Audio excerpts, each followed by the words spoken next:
Hello, hello, Carrie here. And I just used my new intro for the first time properly. How was it? That will be my intro for the foreseeable future. All right. So today is a chatting stream. As far as the topic goes, I thought it might be nice to just look back at the past 2-ish months since I started doing planned streams, just to have something to talk about as a topic. Otherwise, having absolutely no prompt would be kind of difficult. So I'll just throw on the thumbnails as my visual aid here. But the first planned stream that I had was the Uma Musume stream.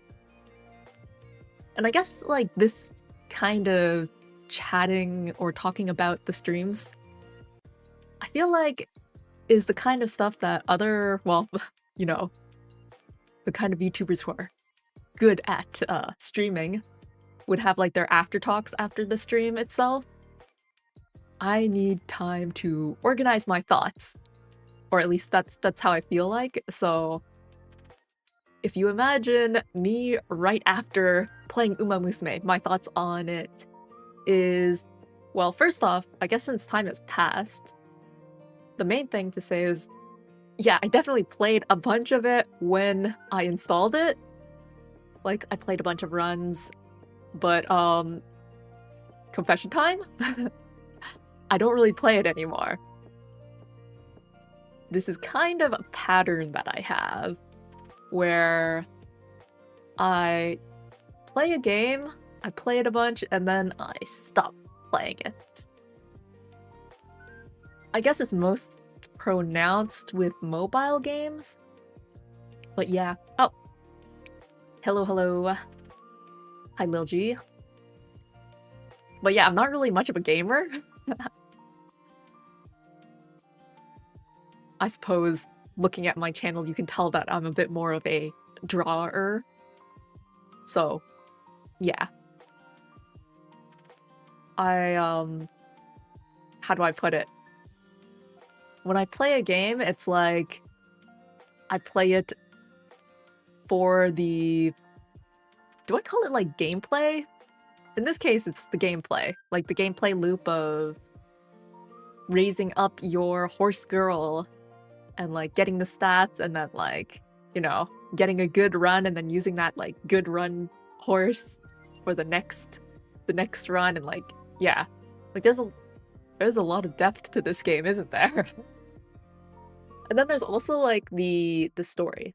Actually, this is something that I guess is common with a lot of mobile games, right? Like they have the gameplay loop and then they've got like the main story part. So it's like, as I played on the stream, there was the main story, which was pretty much a visual novel story. And then there's the gameplay loop, which is like the career mode. Oh, hey Silver Comet. But yeah, so I guess when it comes to games, once I played the gameplay loop enough, it's like, okay, I pretty much have an understanding of the game. I'm pretty good, thanks for asking. How are you?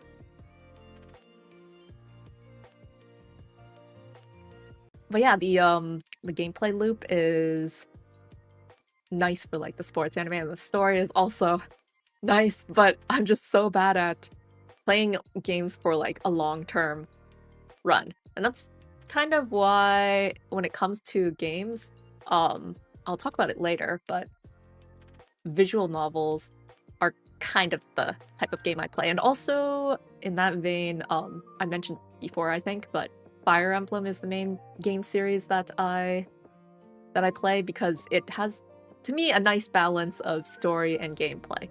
Although I will admit that the newer entries, namely Three Houses, the monastery segment, the, I guess, RPG management part is a bit much for me.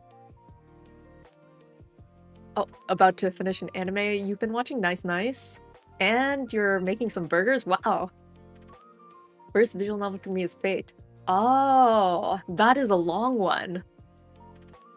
I can't remember what my first visual novel was.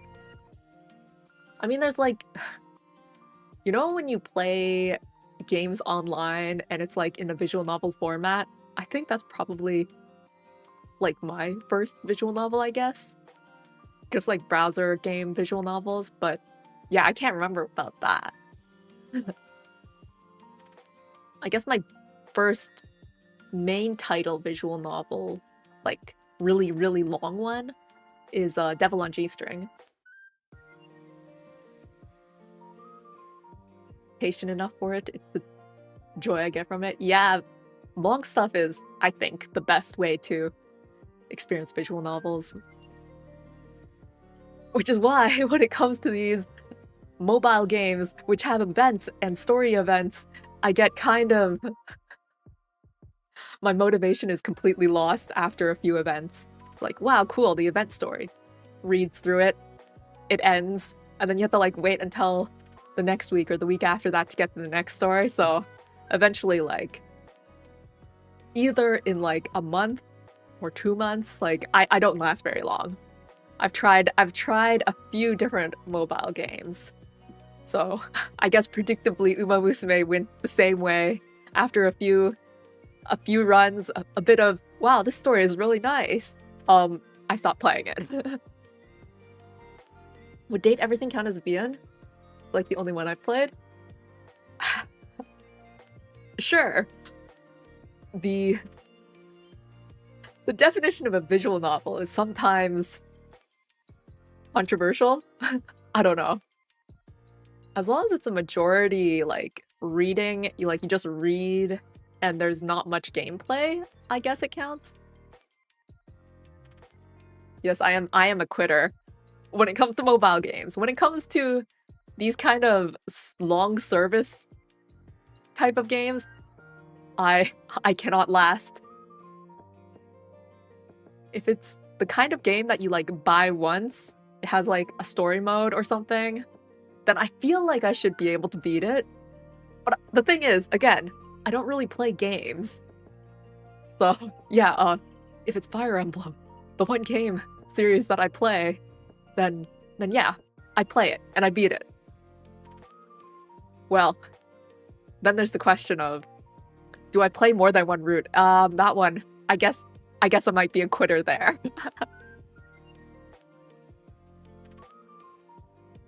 But yeah, we're talking about a different game now.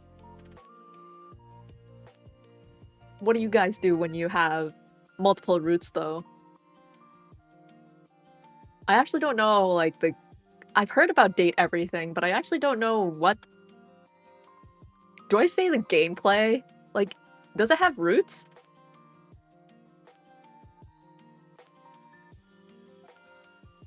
Like, if you choose to date something, you enter their, like, character route and then get an ending?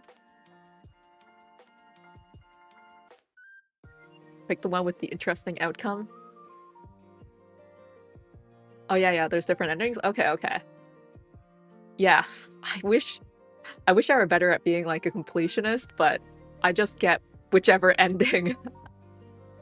And then I don't get the other endings, which is bad. Yeah, Fate has roots and consequences. I know about Fate because of the anime. So I know about like the different Fate roots and stuff, because you kind of figure that out when you watch the anime, like the whole Heaven's Feel, Unlimited Blade Works, Fate. It does feel like the kind of visual novel where you would want to do all of the routes, because it's very, very story-based. But the ones that are more like Date Everything, I guess, the dating, not quite dating sim, but the ones where it's like romance as main. You know, pick a girl and complete their route. It feels a bit less important to do all of the routes. But yeah. I remember Rin's sister Sakura drowned her sister in a worm pit and caused chaos. Yes,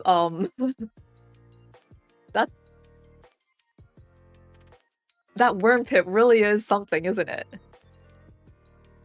I try to complete a game to my best ability, but completing a multi-route VN seems tiring. I think what gets me is like, if it's just romance. If it's just romance, then I just pick the love interests that I want to complete. Or if I hear something like, oh, this person's route is super duper good, you have to play it, then I'll play off that route as well. But if it's just like, you know, just pick your love interest, it's less pressing, I guess. Yeah, I saw the anime. All my homies hate Zoka and Mato. I don't think there's anyone who would like him. Like, that would be a very unique person. Unless if you like villains, but even then, there's not much redeeming for him. He's not even like a cool villain. He's a disgusting one.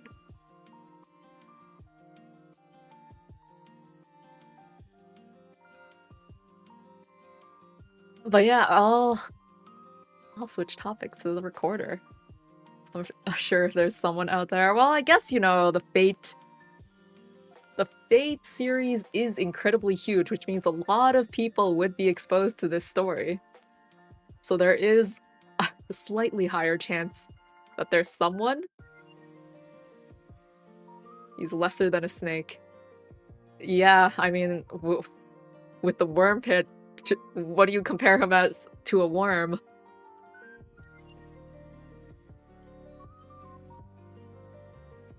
Alright.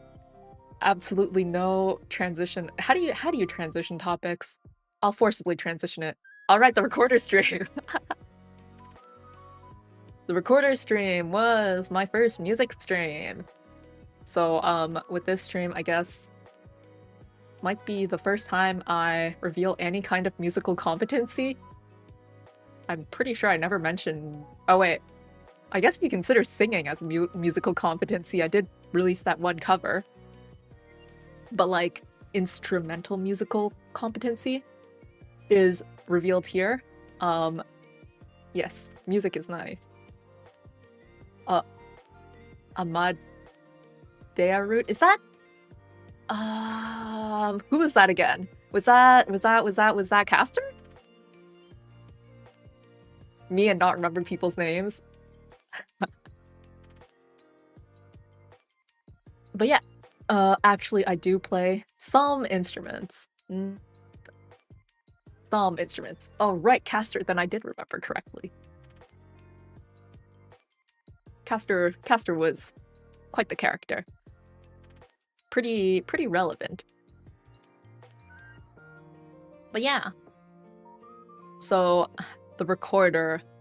The reason why I decided to play the recorder, and I guess going back a few years, the reason why like I think the recorder is cool is because of the VTuber Genzuki Tojiro. The scene where she had Saber. Well, she did a lot of stuff. But yeah, actually quite a few VTubers have recorders. If I also think about like Shu, and I feel like there were more people who had recorders, but I can't remember off the top of my head. So, I don't know, it feels like VTuber, recorders, it's the things that like go together. And I also used like an intro skit where like we went in a school and stuff. So that was, I don't know, planned, unique.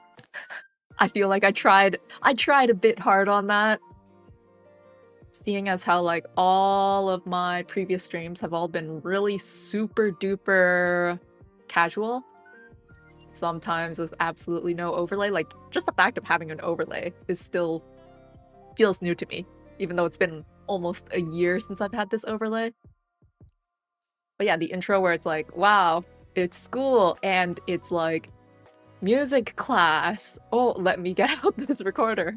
And then also the asset. Do I still have that asset around somewhere, actually? Let me take a look.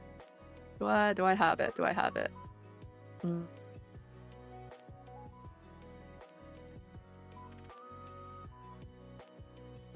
Let me see, let me see. I should still have it. It's not like it disappears, right? What the heck did I name it? Okay, okay. I see my other asset. What the heck did I name it? Did I call it recorder? Recorder would be R, right? Recorder. Wait, let me hide for a moment.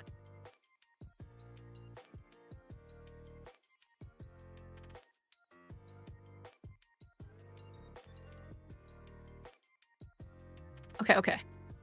Yeah, this asset here, where I have a recorder. Let me actually size it up. Is this realistic size of a recorder? Yeah, so like this recorder, I drew it just for this one stream. Will I ever use it again? I need... Actually, is my recorder around here? No, it isn't. I put it away. But yeah, will I ever use this asset again, even though I made it just so that I could be like, you know, ooh, holding a recorder. But yeah. I'll hold it while I talk about this stream then. But yeah. The amount of time that I practiced the recorder for this stream was about 1 week, and since I actually have a book for it, blows the flute loudly like Squidward clarinet.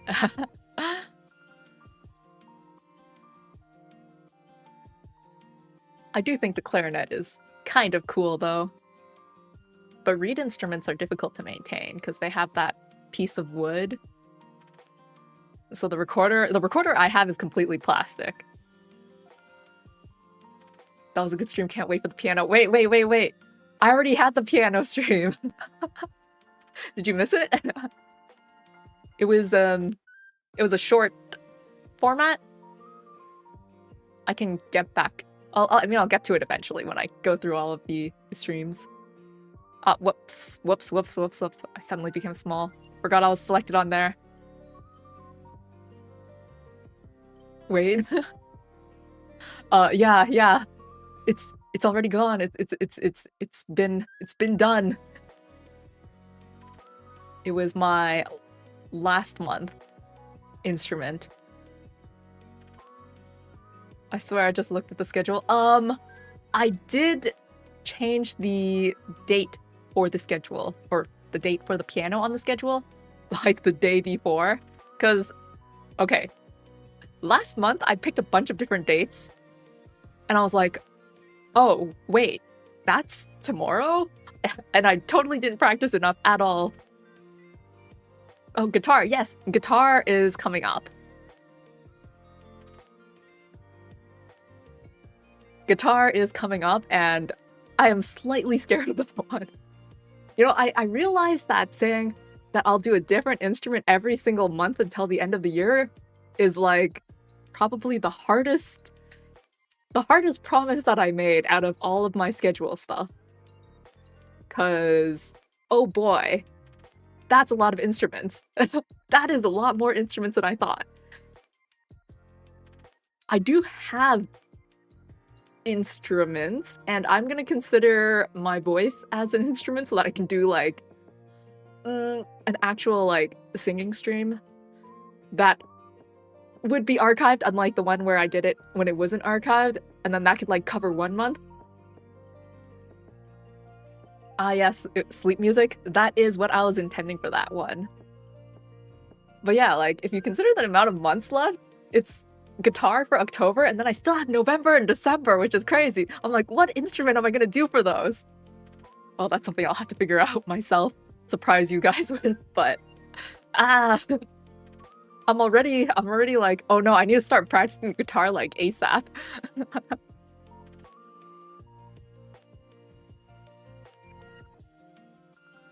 But yeah, okay. The recorder was fun. Let's end off with that. Let me take off the recorder thing again. All right. What else? What else can I say about the recorder? Yeah. Recorder's fun. I think if I actually did practice it more, there's actually a lot more songs that I could probably play. Because, let's say, unlike the piano, with a recorder, you can only ever play one note at a time. So when you're reading music, you're reading, essentially, I don't know how much you guys know about reading music, but the way I see reading music, like sheet music is, it's kind of like reading words on a page, like a book. So you read one word at a time, right? When you're reading recorder sheet music, you really are reading one note at a time and playing it one note at a time. When you read piano music, you could be reading, like you're reading for the left hand and the right hand at the same time, and they're playing different notes and different rhythms.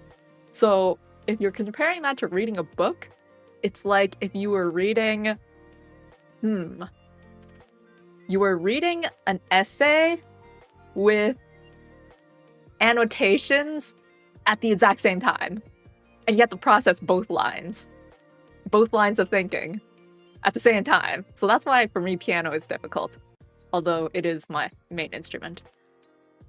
So yeah, if I get better at recorder, it would probably be easier to play songs, I think, because you just have to read one note at a time, kind of like reading one word at a time. But yeah, I don't know if that like makes sense for people who don't read music. It's not even like I'm very good at reading music either. I'm sure like people who are really good at reading music, even for like piano where you've got the left and right hand, they can probably read it like as if it were one word at a time. I don't know how, but they probably can.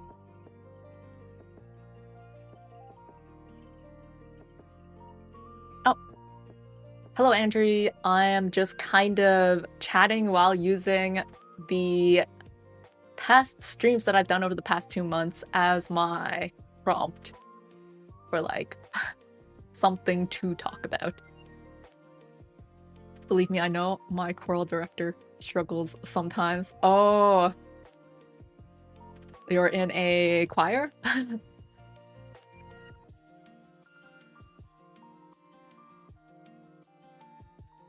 A choral director. Is that kind of like in a band like the conductor? The conductor at the front? I always thought that that like position is kind of cool. You stand in the front and you're like bam, points at someone and then they start playing. Reminiscence arc. Well, trying to get better at talking, perhaps?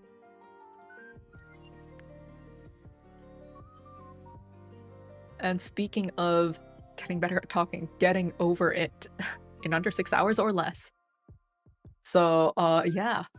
This was the game where I was pretty worried about the fact that since I gave myself a 6-hour time limit, I figured I would probably hit it, honestly, unless if I get lucky and, you know, actually beat it within those 6 hours. I think this was very much a luck thing, and I unluckily fell off at that one point. He usually conducts, but he teaches the music, so the piano is required. Wait, at the same time?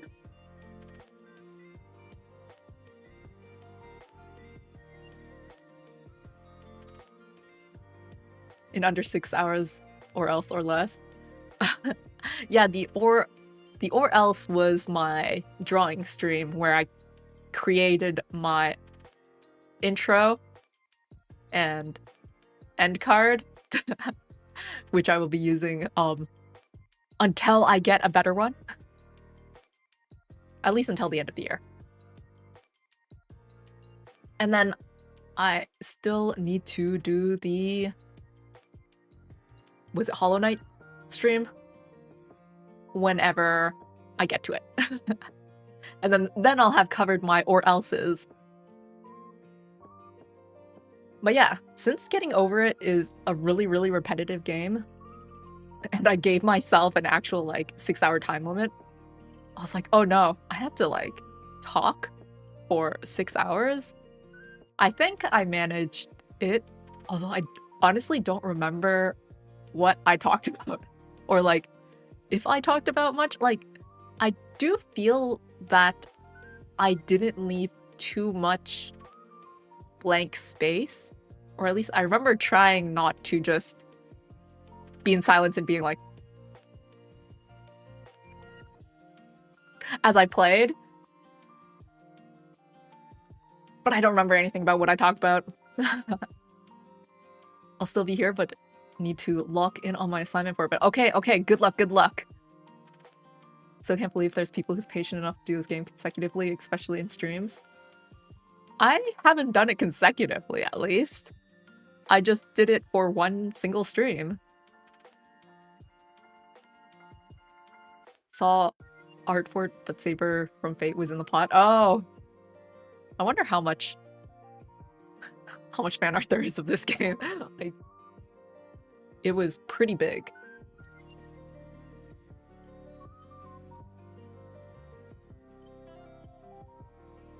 But yeah, it's kind of, the other thing that's kind of funny about this is that I say like in under 6 hours, like the whole plan for this stream was kind of like a semi-endurance stream, but the funny thing is that the Uma Musume stream that I did 2 weeks before this stream was already almost 6 hours.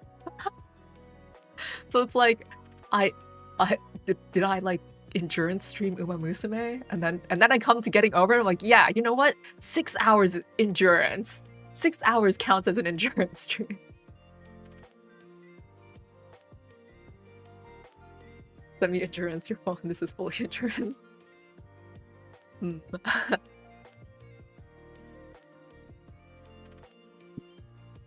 I think like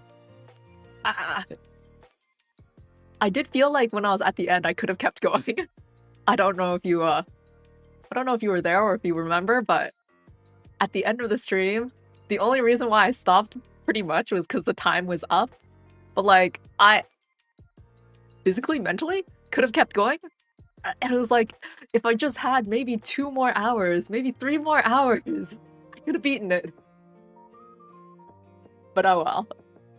I gave myself a time limit.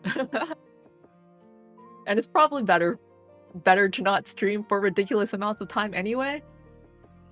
I say that even though I'm the type of person who watches streams for like a ridiculous amount of time. It's a really calming game. It's a really calm game for me, getting over it. You don't do much. There's no stakes. You just fall and then you get up again. And then you fall and then you get up again. The most frustrating part is when you can't get up. And then you're just like, oh no, I'm stuck here. And I'm like trying to get over this one rock, but I can't get over this one rock. And then I get over that one rock. So it's a really calm game.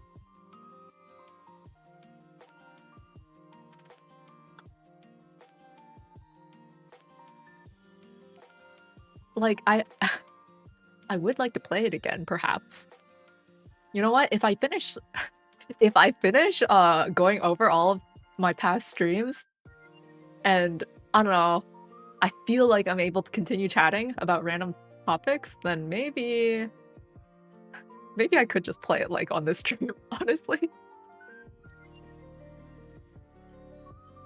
If it's just like that, why am I? It's too hard to stand up again. Wow, you're getting like philosophical there. But life is just falling down and getting back up. And that's how you continue living.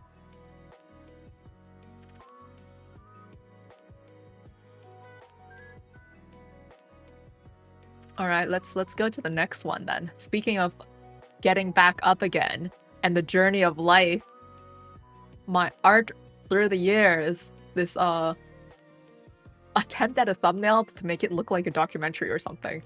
Does it look like a documentary? Not really. Does it look like I tried to like turn it into a documentary thing? Well, I kind of did. doesn't look like it at all. But yeah, this one is one that I really wanted to make it like a good stream, but I feel like there was so much to do in it that I kind of have regrets about it. Like, how do I put it? I had to prepare a lot for it, for one, going through 15 years worth of art, and then picking out which ones I thought might be a good representation of the time. So I think I picked 10 per year.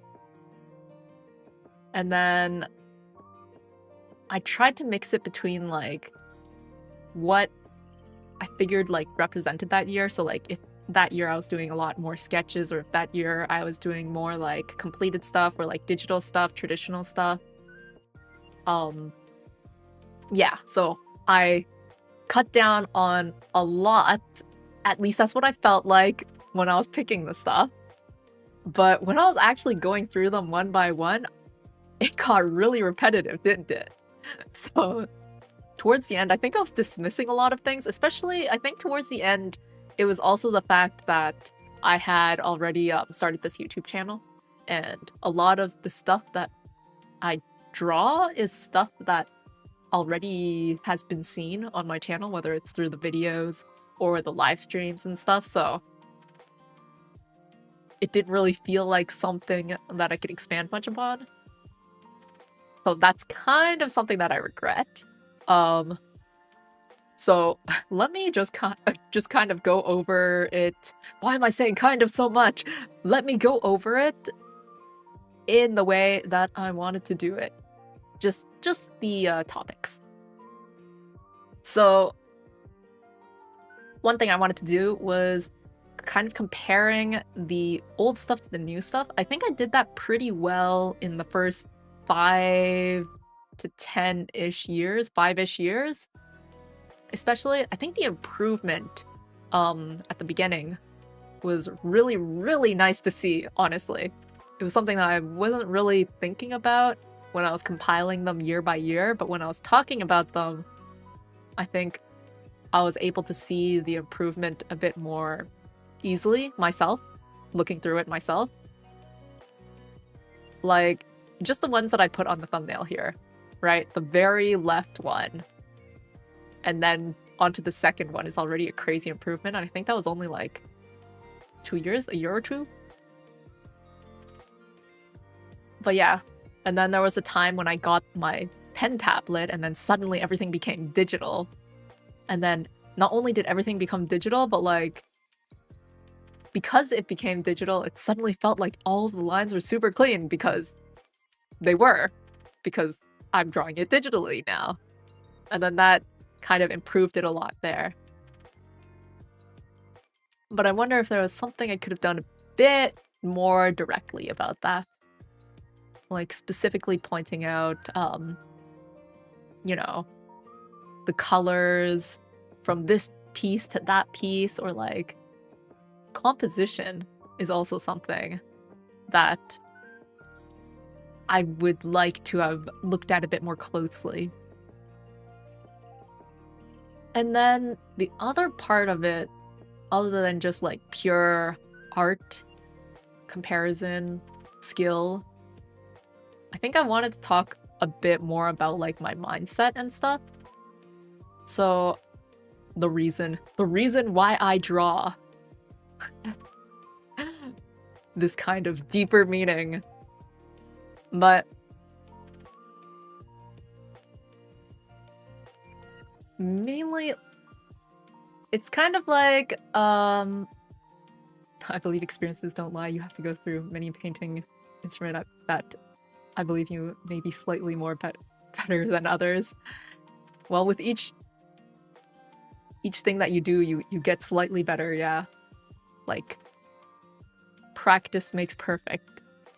Did you know chicken can have curly hair? I'm not surprised! But yeah, the mindset that I have when drawing, or like looking at my old art, even though I look back and I'm like, wow, that's do I say that's kind of bad? I think every single thing that I draw, or that like anyone draws, really, there's gonna be something that, you know, the artist was thinking about. At least one thing that you can kind of tell is, you know, something that they put care in. Or even if they didn't put care in anything, if it was drawn quickly, then you can take appreciation in the fact that they were able to express their vision in a short amount of time. So if I just take a quick look at what's on the screen, kind of behind the thumbnail, the one on the bottom left, like that's clearly the most amateurish. But I remember when I drew this, that I tried hard with blending the colors. Well, the pencil.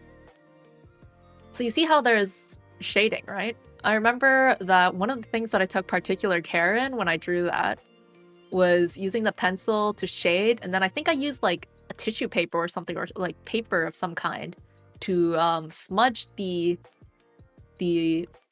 what do you call that? The graphite? The pencil? So that it was like smooth and smudgy. And that was a skill or a technique that I was trying hard to portray in that one piece there that looks really super amateurish. And so like when I think about it like that, I can look specifically at that part, the place that I remember that I tried hard on, and be like, you know what? I do see that the part that's behind stuff, like that, the part of the cloak that's like in the back is darker, and like you can see that the part in the front is lighter. So that did work. Obviously, the actual shape of the cloak, or like the shape of anatomy everywhere, is kind of all over the place. But like the one particular thing there that I tried hard on, I can see that I tried hard on it. And like I still appreciate that when I look back on it. And then for the second one, even though I think on stream I highly criticized the color choices. Like the grass is clearly just green, the girl is clearly just red, and the boy is clearly just blue. The thing for that piece that I was working hard on wasn't the colors, it was actually the composition and the fact of having two characters, an environment, and interacting with the environment. So the fact that the girl is on the bottom side of a ledge, the guy is on the top side of a ledge, and you've got all of this grass, and you've also got all of these rocks, and then like a bunch of lines to kind of display the environment. And you can tell just looking at it that the girl is lower on the ledge and the guy is higher on the ledge. That achieves that goal. The colors kind of do suck.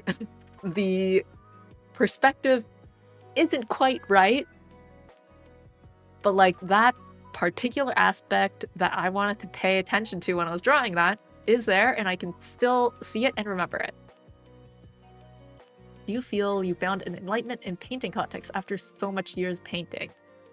Not really. If there's an enlightenment, it's really just that, I wish I could draw a bit better so that I can share my love for like the things that I love, you know? Hence why I always draw fan art, which is, I should draw more original stuff, but I'm a fan of stuff, so I want to draw fan art of stuff. That's like the reason why I draw is fan art. But over here where we've got, you know, my art through the years, this journey of improving my art, that's not part of the story yet. I mean, like, it turned out can be easy, but only found out after many years. I wouldn't really say that it turned out to be easy, but only found out after many years.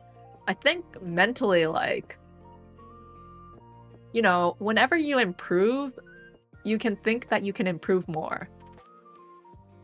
When I drew each of these, I thought to myself that, well, maybe not for these specific things on the screen right now, but in a general sense, when I look at my art, I'm pretty satisfied with it. Like, I know okay, this is what I drew. I know that there are people who are way better than me, but this is what I drew and I worked hard on it. Or like, sometimes I didn't even work hard on it. But there are things that I like about what I draw. And well, sometimes I look at it and I'm like, oh snap, that totally messed up. But I know that the last thing that I drew before that was pretty cool. Yeah.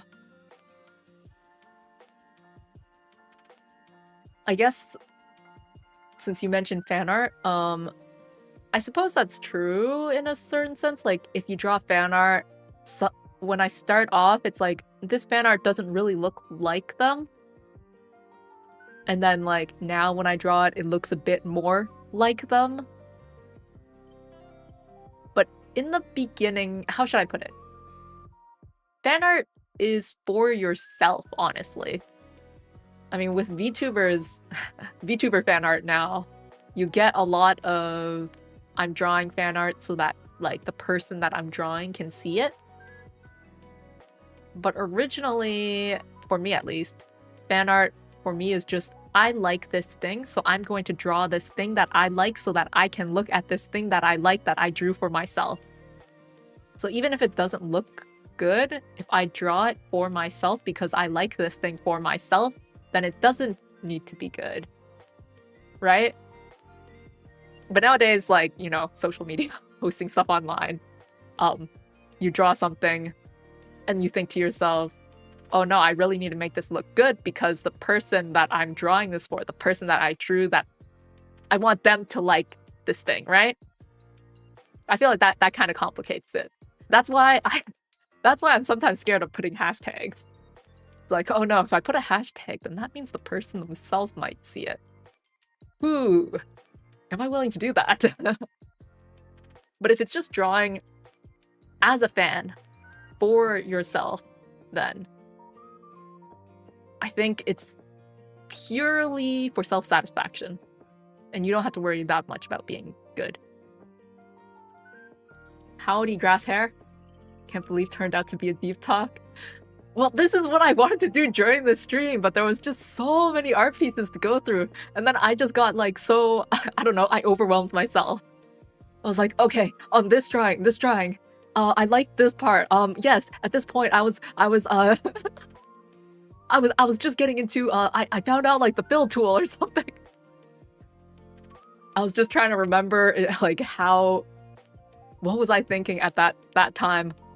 What technique did I just learn?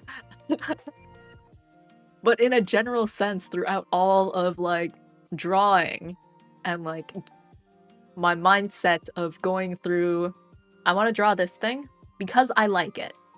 I want to draw this thing because I saw something online and I thought it was really cool, so I want to draw something like that. And actually, that last thing I just said, I saw something online and I wanted to draw something like that, I feel like that is a big part of how I improve.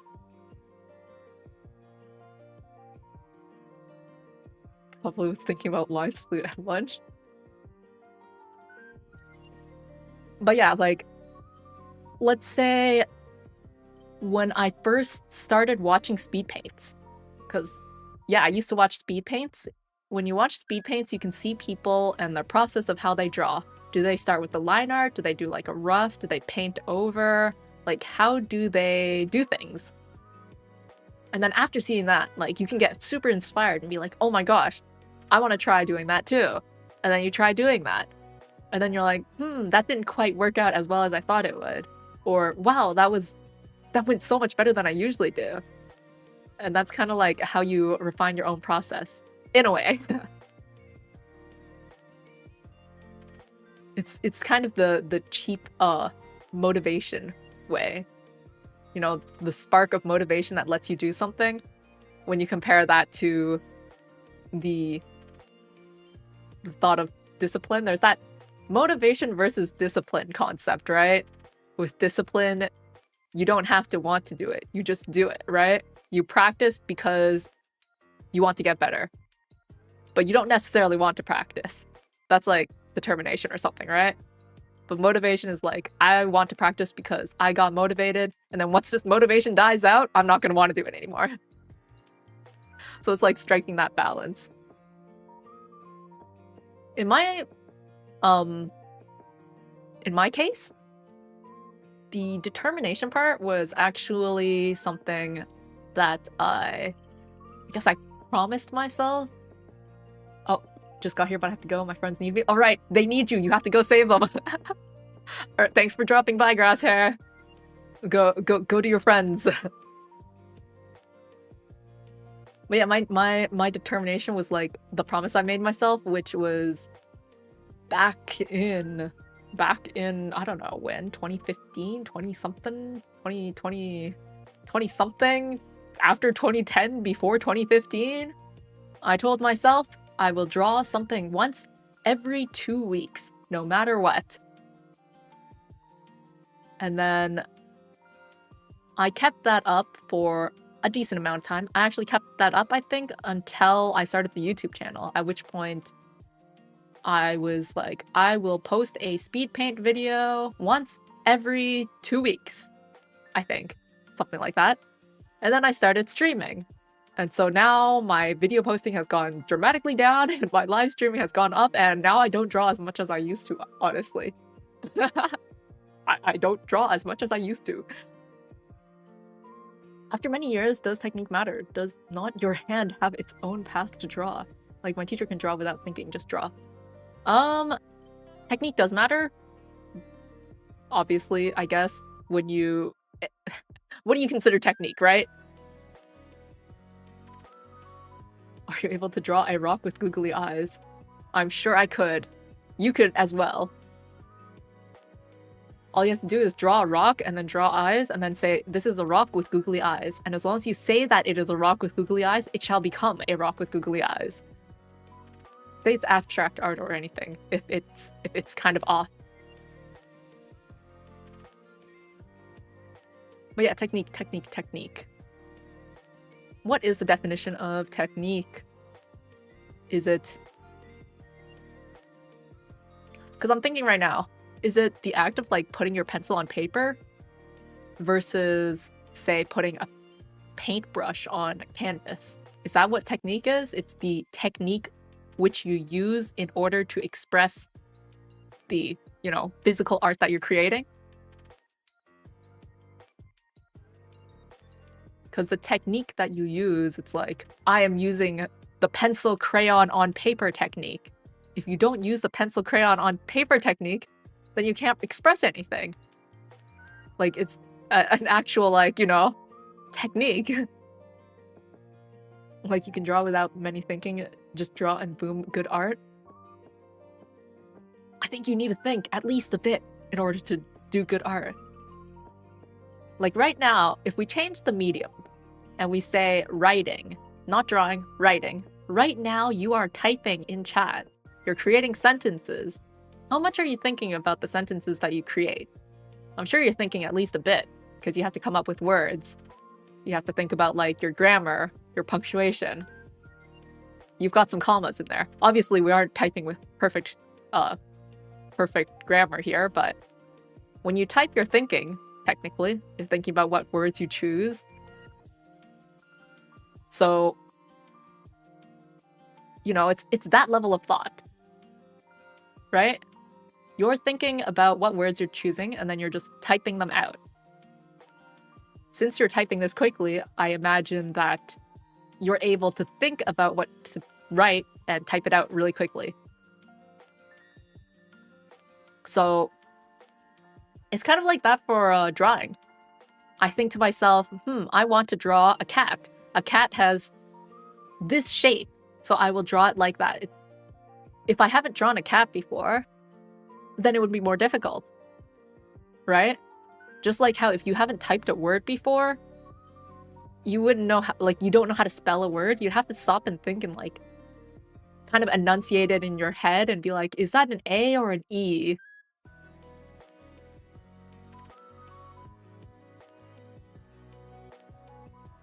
But yeah, you've got to go for 15 minutes. All right, see you later, Andrew. I don't know if I should say, hope you think about this, But hey, if you want, you can think about this topic. I think it's a pretty interesting topic. The rate at which I think is a manner of thinking which takes time to think. Yep, exactly. Yeah, no worries, no worries. Thanks for asking the question. It was an interesting question. But yeah, art-wise, I draw a bunch of anime characters. I draw a bunch of anime characters, right? So for me, that's like a sentence that I've written hundreds of times. Slight variations of the sentence, just like how when you write sentences, you don't write the exact same words all the time. Like, I don't know. If you do conversations like, hey, how's it going? What's up? Like, you know, those are words that you use often. Not necessarily in the same order. Sometimes the conversation flows a bit differently. Someone says like, you know, today kind of sucked. And then like, you expand upon that. And then the conversation goes a different way. So that's kind of like, I guess, art. If I draw an anime character, it tends to be about the same elements, right? You've got the head, the eyes, the nose, the mouth. Sometimes the eyes are bigger, sometimes they're smaller, sometimes they're different colors. But after drawing the same structure for a while, you know the structure and you're able to draw it out more quickly, the same way that you're able to like organize your thoughts in a conversation more quickly. Yeah, what is this conversation really? What is this topic? And this is me wanting to get better at chatting streams. Yeah, the structure of language versus the structure of art. Physical art? Art is a weird word sometimes. Because there's like the literary art as well. Visual arts, that's the word. The rock keeps coming back. Is the rock that interesting? It's just a rock. You can draw a circle and then draw a circle on a piece of paper and then tell the person next to you, hey, this is a rock. And then it'll become a rock. You can even label it. Draw a circle and then write rock and then an arrow. It'll become a rock.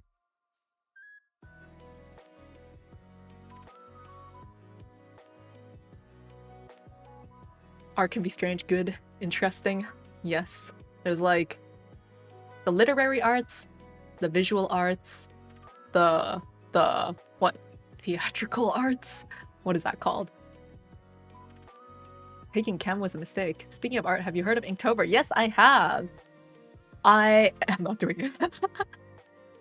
I did retweet, there's something called Nijitober, since I can draw too many Niji-sanji livers, but that's the one I'm kind of thinking. Is the circle perfect? If you want to draw a perfect circle and say that you found a perfectly circular rock, you can do so. Rocks can be in different shapes. If the rock is a perfect sphere, then is it even a rock anymore? I think you should ask a geologist this question. For me, I would say yes, because I think rocks can be of any shape and size, but the definition of a rock, I do not know.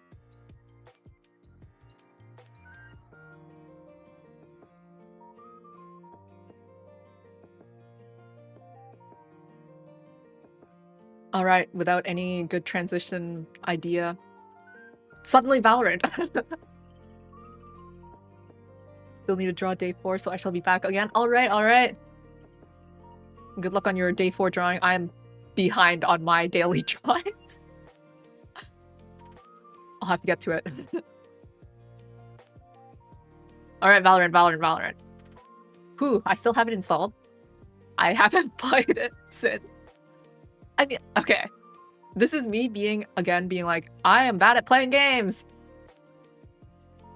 Just like mobile games. Valorant. Do I compare this to a mobile game? It feels like one to me. Because it's the kind where you play it for a bit, and then it's like, wow, the gameplay is kind of fun, okay. And then, I don't play it anymore. I guess actually I did play it a bit after stream as well, like a few rounds, I think, after I streamed it as well. So it's not like I streamed it and then never played it ever again. But practically-ish, kind of, somewhat. I guess as far as like it being my first FPS ever, surprisingly it wasn't too bad. I think I was still like a burden to my teammates with like the skills and stuff. Gotta learn how that stuff works if I want to play it properly. But shooting range at least is fun even with no one around.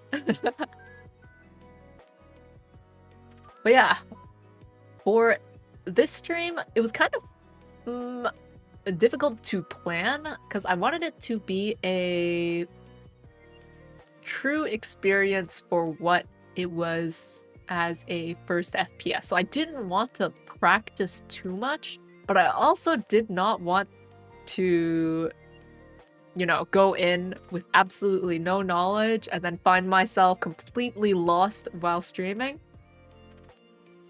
So I did do like a few like death matches and like a swift play just so, to make sure that I kind of understood how the games work. And the other huge thing, I feel like this is kind of a huge thing, is the fact that this was a multiplayer game with VC. You know, I have never in my life played a multiplayer game with VC before, voice chat. This is perhaps showing off the fact that I don't really play games, but like knowing that it had voice chat is like, oh my gosh, I have a mic. If my mic is on, how do I know that like how do I know that people can hear me, or like how do I talk to people? Also, I still don't know how to like use the text chat, by the way. Never that sad. I mean, I just don't play games. That's the thing. I don't play games. So I was like, oh snap, I need to like figure out these settings and like I turned everything off. And then I was like, did I really turn everything off? And then I'm like, I'm pretty sure I turned everything off. But yeah. At the time, what else? For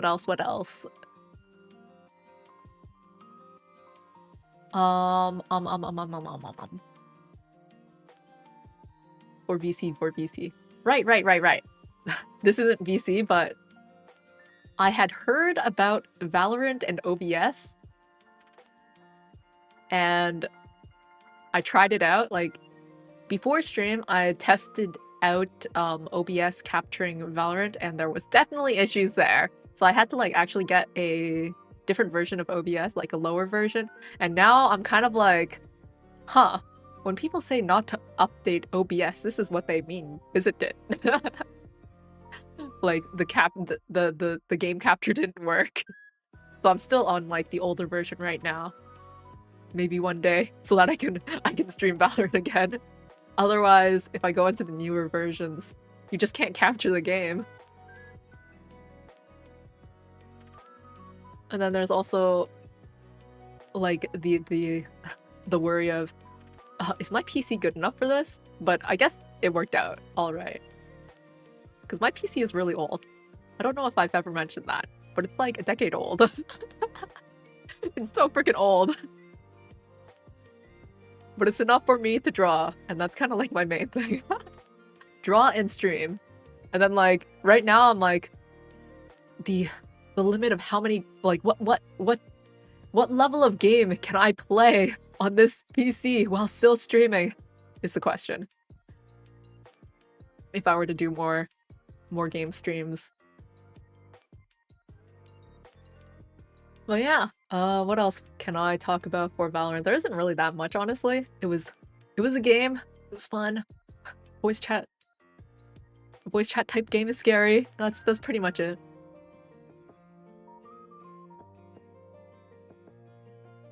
As with any other game, will I ever play it again? Will I ever touch it again? I do not know.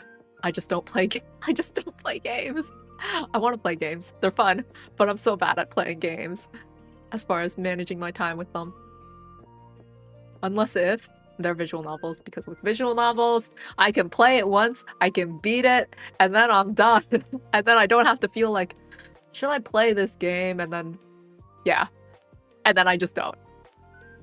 If it has a very defined ending point and I can just be like, I played the game, I beat the game, I am done, I don't have to think about it, I don't have to think about playing it ever again. That is a visual novel. And so this reading stream, Juniper's Not, I made this thumbnail actually because I want to do more reading streams and then I can just change what's in the middle of it. And then I thought about, oh, what kind of things can I read? Because the reason why I settled on Juniper's Not. So, Juniper's Not, I've mentioned, is a short free visual novel that was made a long time ago. A long time ago. And read The Hungry Caterpillar. That sounds like a children's story. Oh, welcome back, Andrew. But yeah, the reason why I picked Juniper's Not, because it's short. It was on my things I want to read eventually one day list from who knows how long ago, which is why it's so old. But it was made for a game jam, actually. So in that sense, like, it's actually kind of impressive to me. In general, like, game jams are pretty crazy to me. The fact that people can make games in a month. Oh, hey, Prince Ali. Welcome. It's been a while. I feel like I say that a lot, but like, you come back every now and then.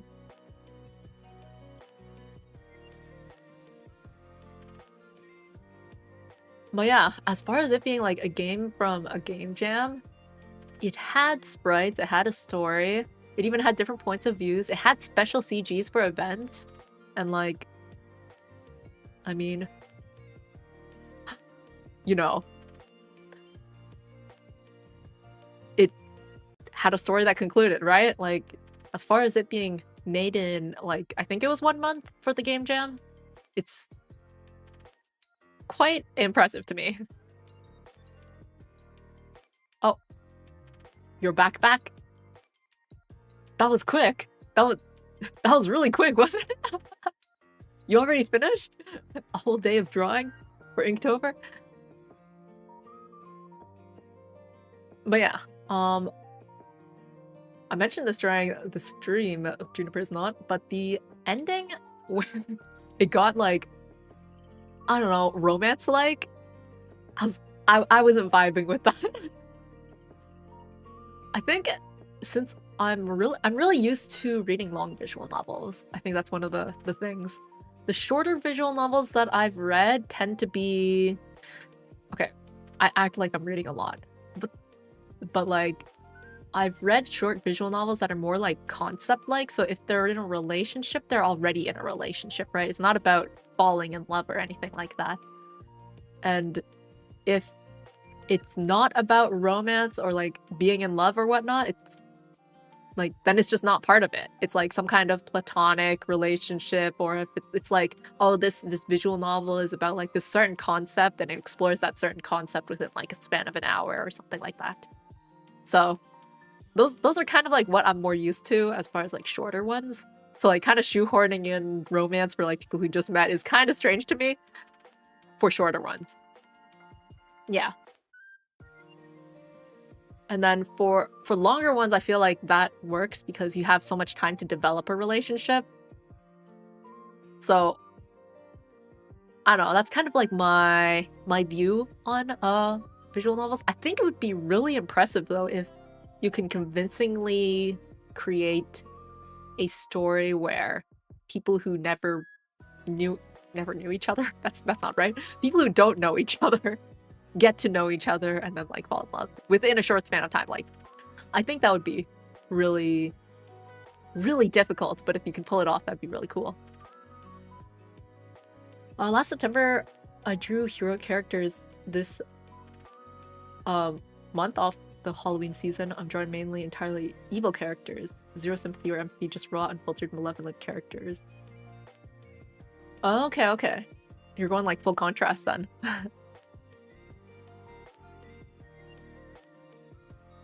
But yeah, the ending was kind of funky to me. I feel like if they had kept it like friendship, And then, I don't know, they could have hinted to something, maybe, in the future. But honestly, even Frederick, I don't know. I feel like he just cared. He was just too nice. He was just too nice to someone who would have absolutely destroyed his whole species. There was no reason for him to trust her. But that's the case for like a character that you yourself can't control. It's a kinetic novel after all. So the gameplay part of it was not too much.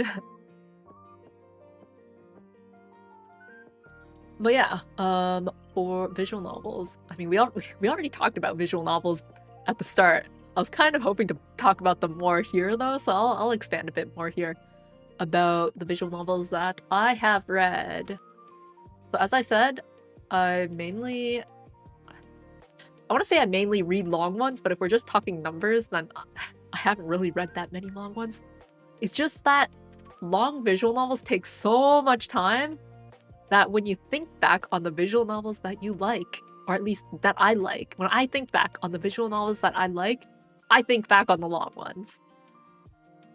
So like, the Umineko is a huge one. I spent so much time reading Umineko. And I think about it a lot still. I think it's like a really good horror. It has really good horror considering like horror is kind of a weird genre to do as a visual novel because you're just reading text and then like still images. But maybe that makes horror actually pretty good because literary horror is kind of like a thing, right? And then, you know, it has a lot of themes and stuff. It's just really good. The characters are really fleshed out and they all have different motivations. TV show I'm binge watching? I am not watching any TV shows whatsoever. The other one that's kind of huge for me is Muv-Luv. And like, when I say that, like, oh yeah, I really like Umineko, oh yeah, I really like Muv-Luv, it's kind of like, oh, can I be any more generic about my taste in visual novels? These are like the top popular visual novels. So, yeah, my very, very generic taste. And then the other one was Grisaya. That was one of the early ones that I read as well. And Little Busters was one that I really liked for friendship. But yeah, Muv-Luv. Okay, you know the funny thing about Muv-Luv is that Sesame Street, I actually don't I don't think I've ever watched Sesame Street. Maybe an episode or two or something. Have I read The Greatest Estate Developer? I have not. But yeah, the funny thing about Muv-Luv is that I read that before watching Attack on Titan. Now, do you know why that's relevant? It's because I think it's on record that Attack on Titan was inspired by Muv-Luv. So like when I first watched Attack on Titan, I was like, this story, I feel like it's familiar. And so, because Attack on Titan was inspired by Muv-Luv, it didn't feel very unique to me. While everyone was like, you know, caught up in Attack on Titan, I feel like I've read this visual novel before. Obviously, like, it's really, really different when it comes down to it. Like, the tone, well, I don't know, tone, I guess, the setting, like, it's very different. It's just like, when you think about like, oh, it was inspired from that, then you can kind of see it. But otherwise, it's like, very clearly its own thing. I just find that funny. And like, I don't know, the tropes used in Muv-Luv were kind of nice, and like the level of immersion was really, really good. Me in the corner haven't read any of them. Yeah, the visual novel talk is kind of difficult that way. I don't know many people who actually are into visual novels. But yeah, they're a really immersive medium, in my opinion. Because I originally read books, right? I don't think I ever really talk about reading books. Once upon a time, I used to read books. Really, I should have been like, you know, a book reading kind of person. And then I found anime, and then I found manga. Visual novels kind of are as close as I'm getting to reading books again. I wonder if that's like a path that a lot of people take. I feel like it's gotta be a path that a lot of people take.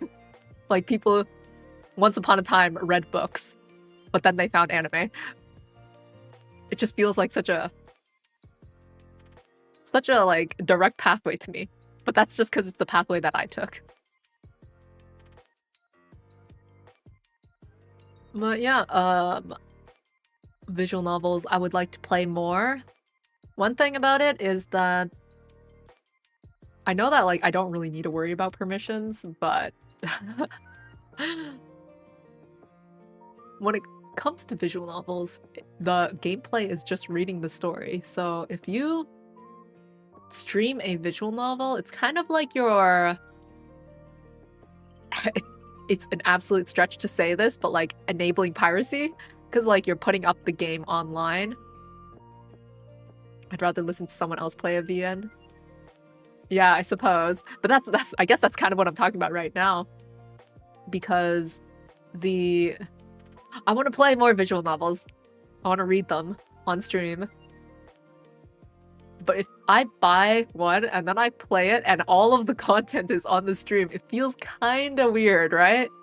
So I've kind of been like looking around and being like, this one's kind of short. I wonder if I can do it. And then I try searching it up. Like, are we allowed to stream this game? I'm searching it up and I can't find anything about it. It makes me so sad. I'm like, I want to play this game, but I can't find anything about whether I can play this game. Maybe I'll just play it anyway. There's one game, though, that I did find that was, like, explicitly written that it's allowed to be streamed. It's just, like, ridiculously long. Like, 80 hours long. Why are visual novels so long? But, maybe one day. I'll have to think about it. I'll have to think about it. I really want to do more visual novel reading streams, though. Alright, we'll move on to the next topic. The next stream. The piano stream. Oh my gosh. This thing. It took... This stream is the one that took me the longest time to prepare for out of all of the streams so far. Play and hope YouTube gods have mercy. Yeah, probably. Possibly, probably. I mean, I searched it up on YouTube and there are people who have played it. So, it seems like there are people who have it up on YouTube, like their playthroughs. But yes, the piano. So, I actually bought stuff so that I can connect the piano to my computer. So I really do hope to use it. I hope to use my stuff again. Because I have to connect my keyboard so that I can connect the audio to the computer. I can play piano? Okay. I guess I can if you're just saying, like, can I play piano? Yes. But if you want to, like, compare me to, like, actual pianists, absolutely not. I feel like piano is, like, one of those instruments where there are people who say that they can't play it, and then they actually can really, like, play it, like, super well. And then some people who are like, oh yeah, I can kind of play it, and then they're, like, playing, like, classical pieces, and I'm like, you know? So I can read music, and I can play the notes of the music that I read, but I need to practice in order to play those songs. So everything that I played on stream is stuff that I have practiced for years, and then I had to practice again for days, like dozens of hours, like a few hours a day leading up to it, just to like make it sound all right, and I still made a heck of a lot of mistakes on stream. But like that's kind of my skill level. Yeah, I can press the keys. Yes, I'm a bit further than like I can press keys based on the notes that I see on the paper in front of me. But I will still make mistakes, and I'm sure that anyone who can like actually play piano would be like, "Oh my gosh, this is so terrible. What's with the rhythm? What's with the dynamics?"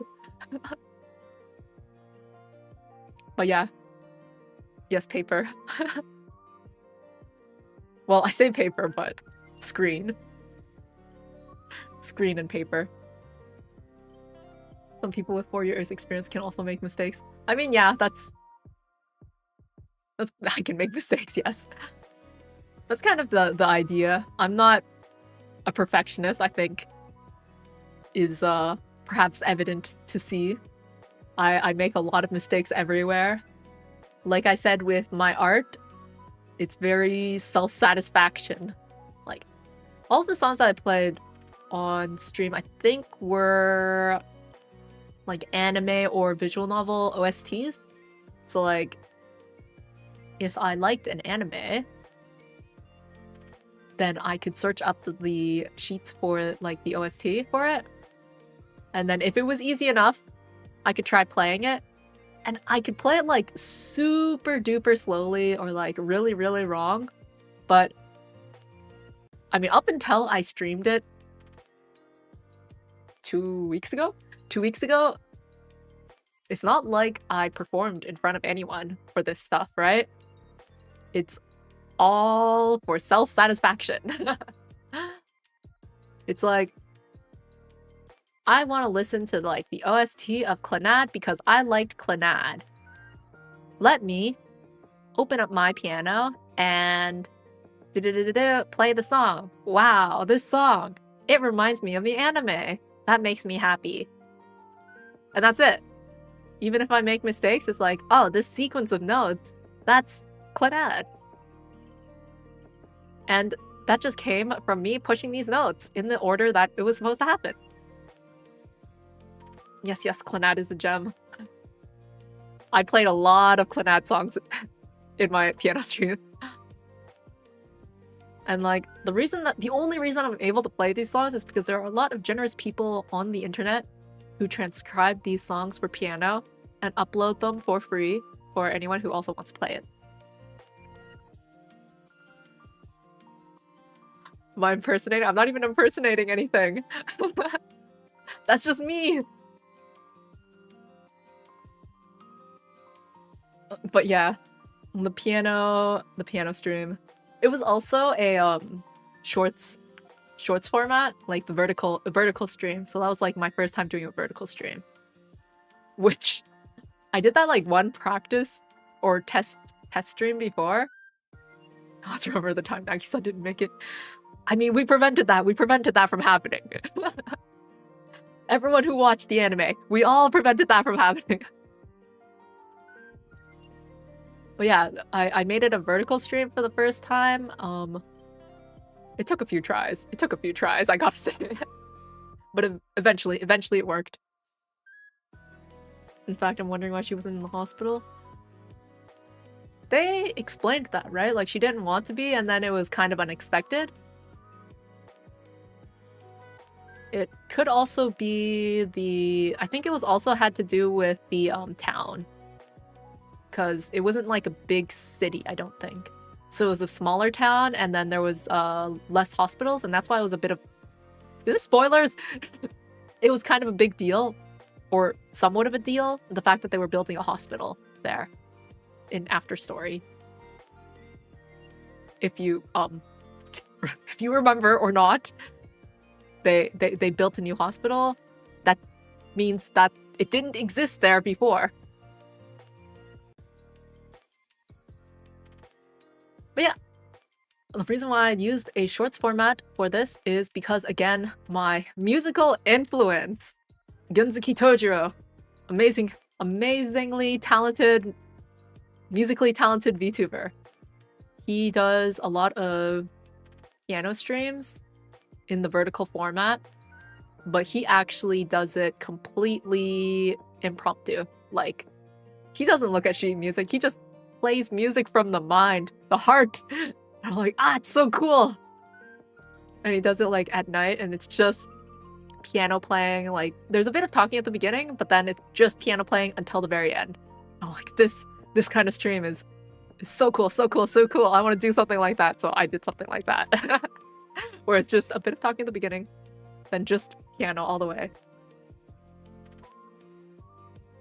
And it's just like non-stop. And then you can just fall asleep to it. And then it's done.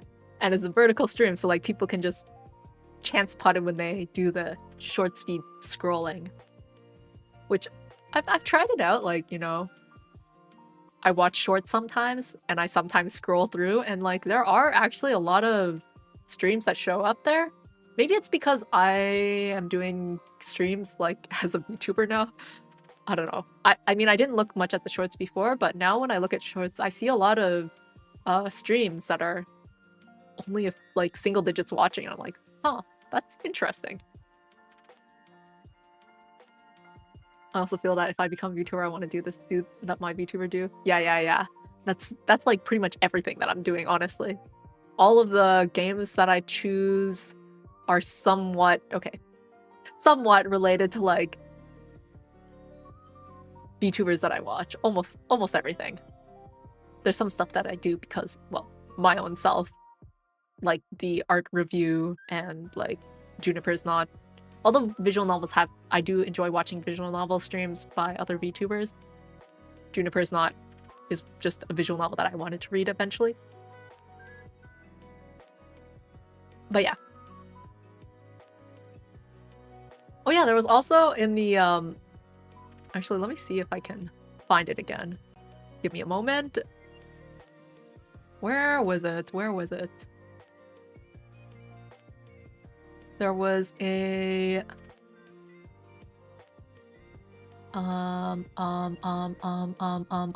this was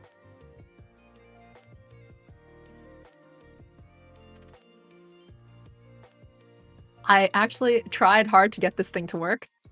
This number that looks kind of fancy. My sub counter. I spent like hours trying to get this to work, actually. Isn't it crazy? Hours just to get a number of my sub count. And then like kind of make it look kind of cute. Choose a cute font and like make it kind of colorful. Was it worth it? I only used it once, never used it again. It's just like, again, the short format. There is one figure for US. What? That become our example of the target that we can study from?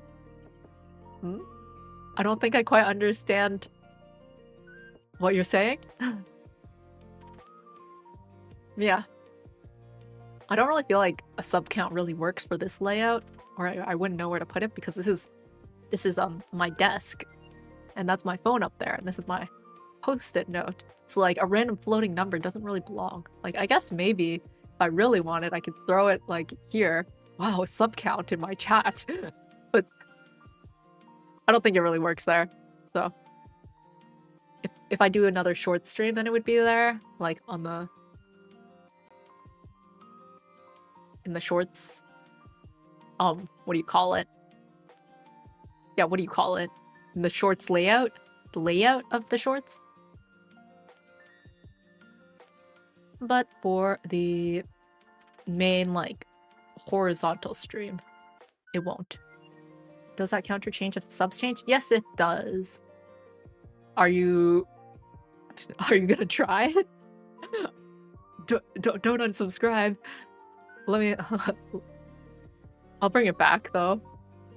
If you want to see it for now. I think why it didn't occur to me that the background was a desk. I mean, it's probably hard to tell. It's just brown. The amount of texture on it is kind of limited. Wonder if you can see any like desk grain. I didn't really draw grain. I just drew some scribbles, but yeah, that's my desk. Let me unsubscribe real fast. All right, please resubscribe. Please subscribe. Please like and subscribe. Ah, the number.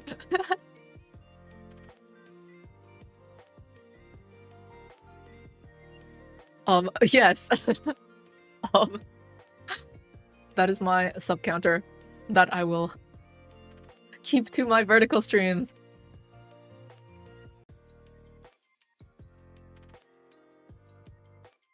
And then I think that might be it for my whatever I have to say about piano.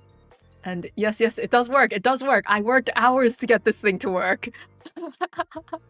I worked hours to get that thing to work.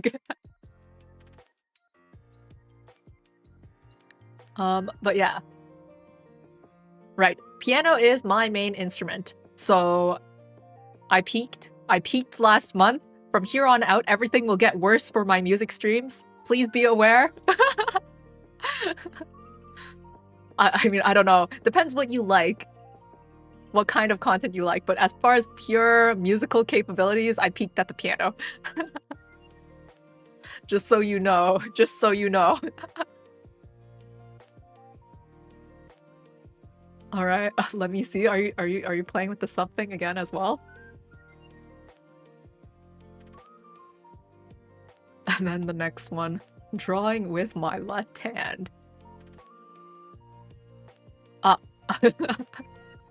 341. So last week's drawing with my left hand here. Yes, it did work. You can resubscribe now. You can resubscribe now. I find it kind of interesting how it like disappears for a moment, but you know, it does work. So the thumbnail itself is what I drew with my left hand. So this is, you can consider this as my initial left hand ability. This is my starting point. My ability of drawing with my left hand started like this. And then as I drew in the stream, it evolved to this. Isn't that amazing? Well, we're not ending the stream right now.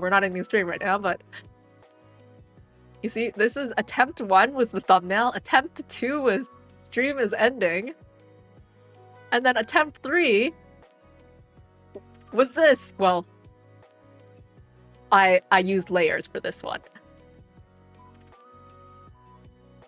Well, yeah. I feel like if I were to do this all the way through, like, and actually draw with my left hand, like, okay, you see, what this reminds me of is... See you later, not expecting the stream end so fast. Okay. Yeah, alright, see you later, Andrew. That progression was quick. I mean, it also has to do with how much time you put into it. The thumbnail was, I mean, you can totally see every single line that I drew. Did I even spend 5 minutes on that?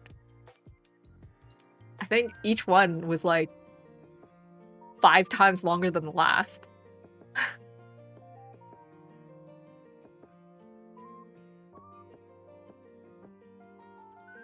But yeah, so there's this thought I have that if I just keep drawing with my left hand for like a month, I wonder if I'll be able to get back to like not quite my like right hand level skill, but to a clean art style level of skill. Because already the intro is pretty clean, even if it took me much longer. I highly doubt I'd be able to do anything as complicated as, say, like, you know, myself, my model. But I do think I could probably get to the point where I could draw, like, a chibi. A clean chibi with my left hand if I just keep doing it. I think that's how it works. It can be like, hey, if you are having difficulty with your art skills, I will follow you in your journeys. Like, with my left hand. And that's where I guess we can talk about technique, huh? Is that technique? My left hand technique? versus my right hand technique. Because the physical act of, like, the technique of putting things in on the page or screen on the canvas. Yes, on the canvas. So, like, if someone's still developing their drawing skills with their dominant hand, I could be like, yes, I'm still developing my skills on my non-dominant hand. Let us work together. Let us work together to improve our art skills together. Well, the thing is, I don't really care about drawing with my left hand. So it's like the motivation aspect is kind of low, honestly. It's like, I have my right hand, so I don't really need to learn how to draw cleanly with my left hand. And if I don't have motivation and I don't have determination, then I'm not going to improve. I'm not going to practice. And then that brings us to the end of all of the streams up until now. Yup. Do we want to take a look at the schedule? I made the schedule kind of like randomly, honestly. Here. Woo. So we are currently on the first line. How do you like the schedule, by the way? I feel like I just keep improving it. It's pointless, I don't believe in schedules. We are gonna try to follow the schedule. I fell off on the end for last month, but this month I will try. I will try. Yeah, I kept the, you know, the drawing of myself, the... I don't know. I don't know how to make that face. Kept that face of mine. And then the next one is Hatsune Miku Project Diva Megamix. This is one I'm kind of scared of because it's got a bunch of Vocaloid songs, but like, you know, I'm playing a game. But there's a bunch of Vocaloid songs in there. But it's just a game. And I think the game you're allowed to stream. But there's a bunch of Vocaloid songs in there. It's really just gonna be listening to Vocaloid songs and like pressing buttons. I'm gonna prove you wrong, Silver Comment. I'm gonna follow the schedule. But I mean, I'll have the waiting room. You can trust the waiting room. If the waiting room isn't out, then you might have reason to doubt. But until then, as long as the waiting room is out, that's what I intend to follow. Yes, Hatsune. Hatsune. Not Miku, it's Hatsune. That's an interesting way of calling her. But yeah, that's my rhythm game. Since I can't stream like Pro Sucka, I'm playing an old Project Diva game. I've always been bad at that game too, so it's like you aren't gonna be able to see skilled rhythm game playing. It's really just, hey look, it's this old song. Everyone loves this song.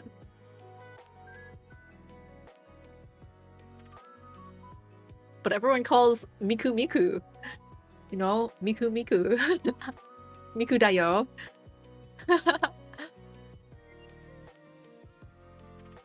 And then after that is the guitar that I really need to start practicing. Oh my gosh, I need to practice. Otherwise, that guitar stream is gonna end in half an hour, and it'll be like, yes. So this is a C chord. This is a D chord. This is an A chord. Oh, and if you strum them, oh, it becomes a song. So yeah, guitar practice. And then I threw in a drawing thing because I realized that I want to draw something every month. I don't know what I will be drawing, but I will be drawing something. And then October 31st, that is my Halloween horror game, where I'll be playing Dark Deception. I mean, like, there are so many songs the same 3 chords. Yeah, but, you know, that's less than I'm working with the recorder. Yeah, Dark Deception. I kind of know it, but also kind of... I know that it's a horror game and it's kind of like, what, Pac-Man? But horror game? I don't know too much about it, so I'll play it and I will see how horror game it is. Yes, Pac-Man but horror based. That's like the description that I know of it as well. So yeah, that's the schedule for October. Also, like, can you believe that it's already October? Dang, time passes quickly. Time passes super quickly. And I am so behind on, like, my drawing. Because I have been watching way too many streams! The most undistractable VTuber I've ever seen, you know? You can't distract people who don't have destinations since you don't have an idea of the draw. Are you saying that I'm undistractable? Because... you're saying that you can't distract me because I don't have anything to be distracted from? Don't make you think about it.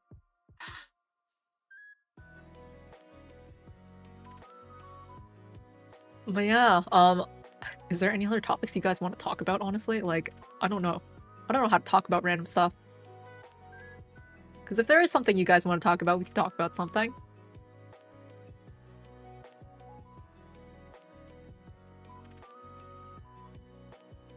When I said you have no ideas? Sorry, but that's true. I don't have any ideas. I am such an... Okay. It's weird to say this, but like, I don't know. I feel like such an uncreative person. Hence, like, I always draw fan art, right? Fan art is not very creative.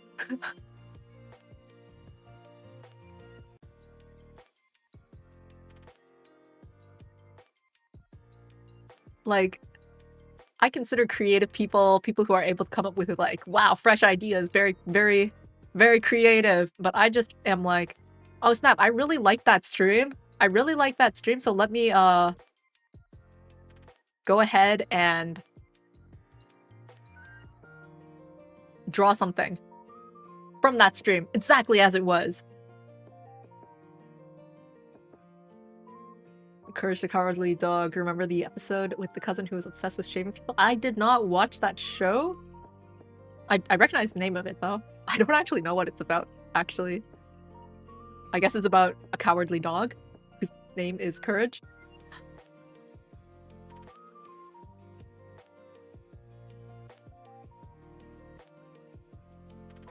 Oh boy. Somewhat. Somewhat. I guess that's not it then.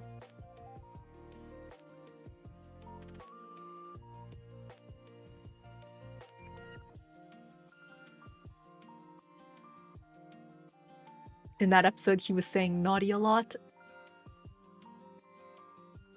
while shaving the dog. The moment I saw oh boy, I knew something big coming. Is that... I don't think I understand. Like what? The dog was getting shaved because dogs get shaved? I don't know too much about dogs, actually. I thought you had to, like, you know, trim their fur and stuff. Have you watched Total Drama Island? I've seen episodes of it, but I wouldn't say I really watched it, honestly. But yeah, you know, shaving a dog sounds pretty normal. He was locked in the bathroom with the guy. The dog was locked in the bathroom with the guy. That also sounds kind of normal. Like, when you're shaving your dog, you tend to do it in the washroom because you can wash them. You've got, like, you know, the bathtub, so you can wash them and, like, keep their fur wet when you cut it or something. I don't know. Wash them after you've cut their fur. And I don't know, if they had gotten something stuck in their fur, that might be why they're getting trimmed, and that's why they're getting called naughty. It wasn't a normal episode. Was it a crossover episode then?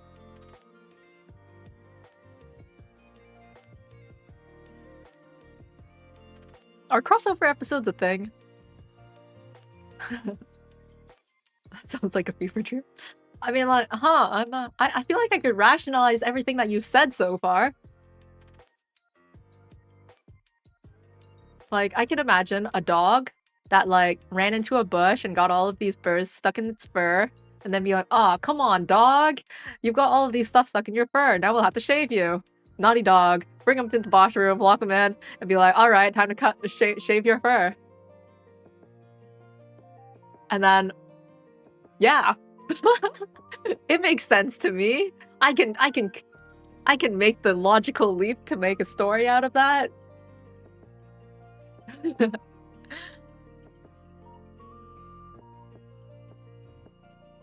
And then the dog has a new fur cut, haircut, and then happily ever after. Woo!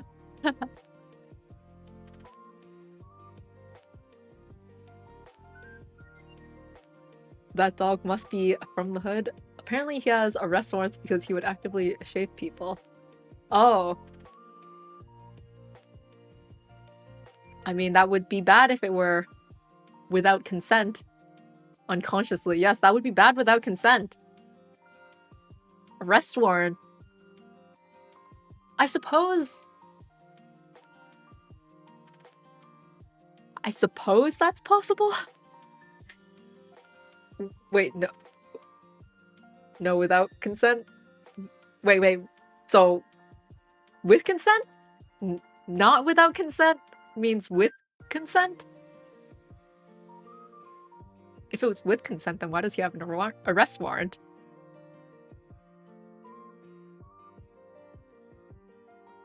The reason he was even allowed in their house was because the grandmother was related to him. Alright, it's starting to get confusing. I can't construct the story in my head anymore.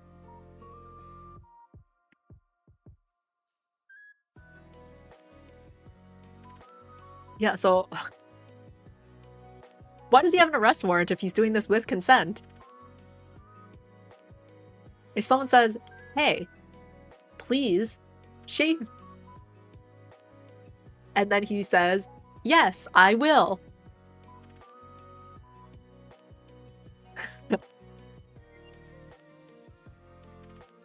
The grandmother, Muriel, is a kind but hard-headed soul.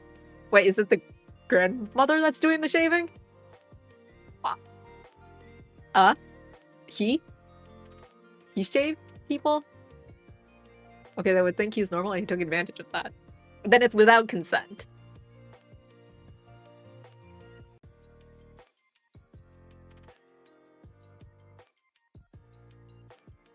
Is it like some kind of trick being like, "Hello, sir, I would like a shave." And then he says, "Why, yes." And then instead of just shaving, I don't know, their beard, he shaves their whole head. Is it like that kind of, "Oh, but they gave consent" kind of thing?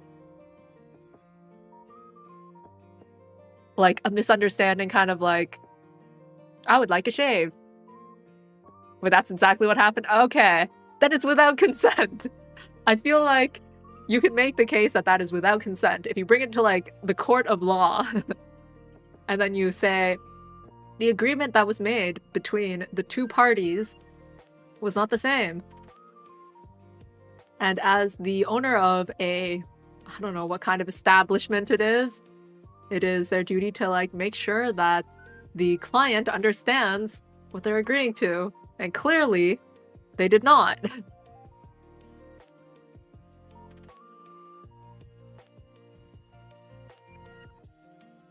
I wonder how that would work out in reality. Because it's not like... Wait, are there hairdressing licenses?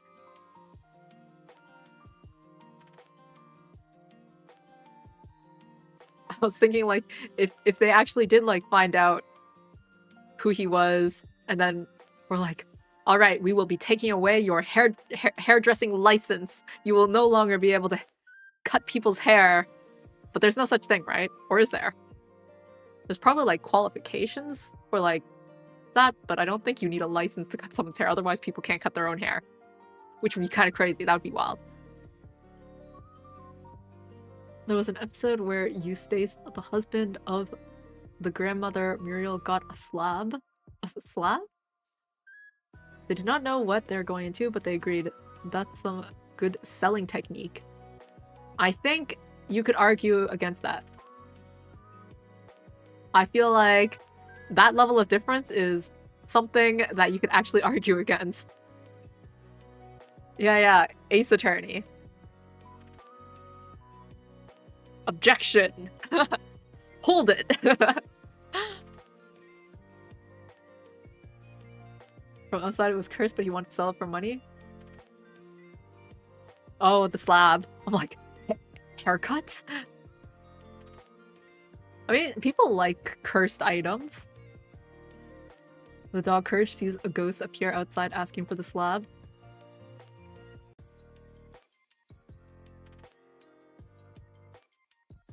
I don't think you're gonna get much money out of a ghost, though. If the goal is to get more money. Return the slab, but do it or be cursed, it would say. Oh, I see. So it's not about money, it's about, like, threats. We're doing threats and extortion here, pretty much.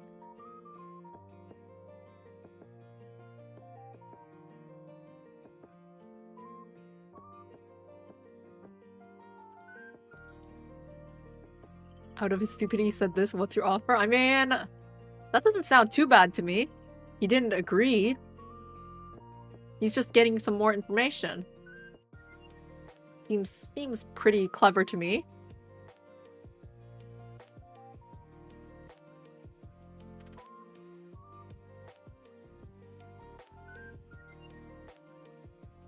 And plus, if you say a ghost appeared asking for the slab, what are you gonna do for this with the slab? I'm like, oh, okay, ghost, Mr. Ghost, I'll give you this thing.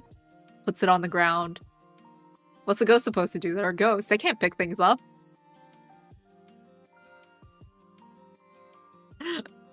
What are you supposed to do? In return, the ghost would send plagues on their home. Okay, cool. So now we know what the offer is. How do I return the slab? Like, alright.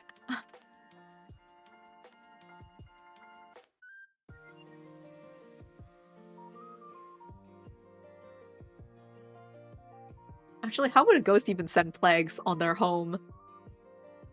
When you think about it.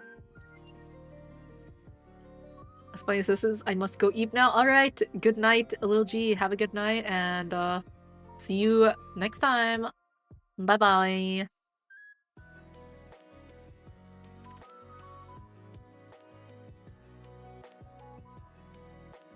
Yusas didn't want to give up the slab after 2 plagues. Well, they're in the middle of the waste. Wait, 2 plagues have already gone by? That's kind of crazy.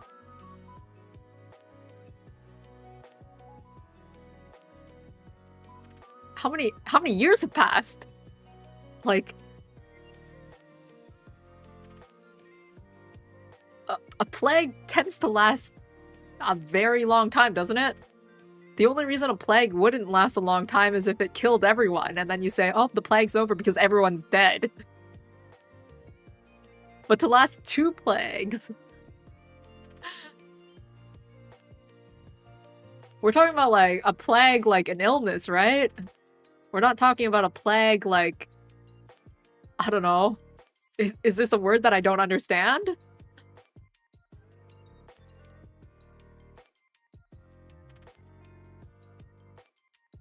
Also, they're in the middle of a wasteland. That doesn't sound very good for survival either. Oh no, it's happening in real time in a single night. How does a plague... Huh? It's not last forever because humans have ego, like, want to live? Wait, do I understand plague correctly? You can't escape a plague because you have ego. It would send things like locusts. Okay.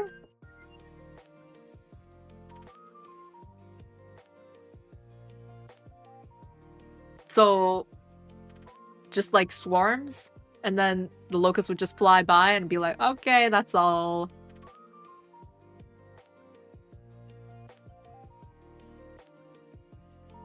Kind of like, I don't know, a sandstorm or something.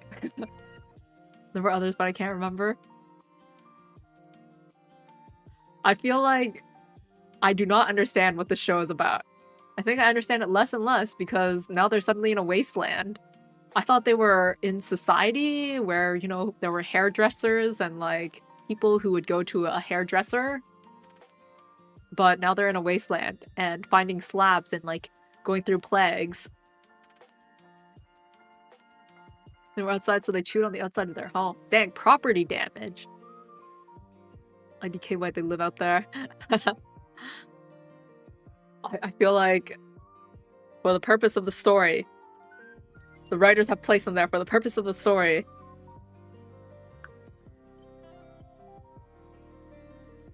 Anyways, I will probably end my stream soon as well then. Courage throws the slab outside and Eustace goes after it. Oh, but the ghost doesn't go after it. You see, they never cleared up how the ghost was supposed to get the slab. Then he's in front of the ghost. So then the ghost... Does the ghost just pick it up and like, actually, I am what they call a physical ghost. It's like, how do ghosts interact with the physical world? Like, if you close the door, can a ghost just phase through it? Can they just go through walls? If you get on a car to like drive away from a ghost, can the ghost just grab onto your car and like follow you like that? Or do they have to like run because they can't physically interact with anything? Thus the ghost takes him away. See? Huh. The ghost takes him away. So the ghost has physical form? Or does the ghost not have physical form?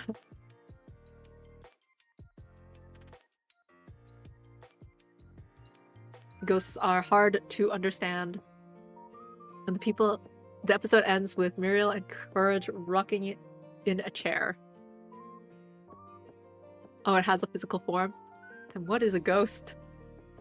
What is a ghost, then? Is that not some other kind of creature? As far as I'm aware, a ghost is incorporeal.